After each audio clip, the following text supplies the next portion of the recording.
ফের হাইকোর্টে ধাক্কা খেল সরকার ও এসএসসি, কিভাবে দেখছেন বিষয়টিকে?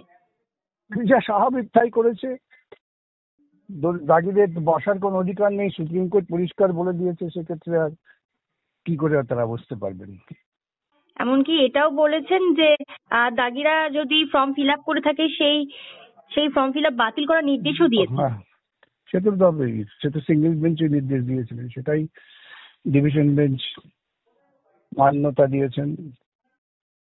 সরকারের পয়সা আছে, তারা বারবার সিঙ্গেল বেঞ্চ ডিভিশন বেঞ্চ করছে, আর গরিব ছেলে মেয়েগুলো তারা তাদের মামলা করে অধিকার প্রতিষ্ঠা করতে হচ্ছে। এই রাজ্যের এটাই হয়েছে এখন সবচেয়ে বড় দুঃখের কথা। স্যার, এই যে বারংবার মানে সিঙ্গেল বেঞ্চের রায়কে চ্যালেঞ্জ করে আবার ডিভিশন বেঞ্চে যে বারংবার অযোগ্যদের পাশে এসএসসি ও যে সরকার মানে দাঁড়ানোর চেষ্টা করছে, এই বিষয়টাকে কিভাবে দেখছেন? সরকার দুর্নীতি করেছে তাই তাদের শেষ ওদের দুর্নীতিবাজদের সঙ্গে থাকতে হবে, এর তো কোনো উপায়ান্তর নেই। হ্যাঁ, বলুন।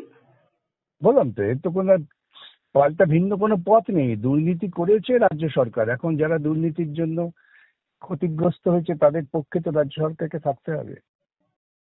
হ্যাঁ, এর জন্য তো যে সমস্ত যোগ্য শিক্ষকরা রয়েছেন তাদের যোগ্য তো সবাই, কেউ দুর্নীতিগ্রস্ত সরাসরি আর কেউ দুর্নীতির শিকার, দুটোর মধ্যে মৌলিক পার্থক্য আছে।